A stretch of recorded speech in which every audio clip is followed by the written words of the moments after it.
Welcome to the Learning Pines YouTube. We hope this video helps. You begin by opening Settings now, do not delay. On Windows, press Windows plus I or Open Start and choose Settings. On Mac OS, open System Settings and click Display or Accessibility. Once there, look for text size, scaling, or font options labeled Text Size, Scale, or Make Text Bigger. Make sure the app list is closed so changes apply system-wide. This first action prepares the system to accept size adjustments and prevents partial changes that affect only one program. Now change the actual size.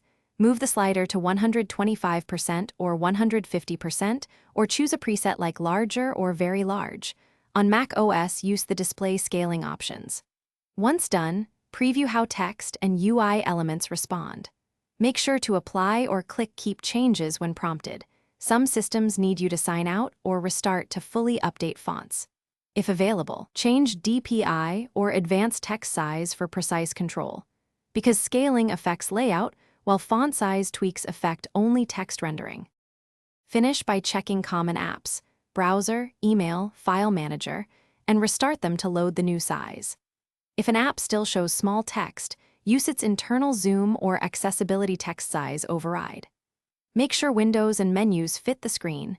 If layout breaks, revert to the previous scale or set a custom DPI value like 125 or 150 and test. A key troubleshooting tip: sign out and back in or reboot after major scale changes to ensure system-wide font rendering updates correctly and consistently. Thanks for watching. Consider subscribing if we helped you.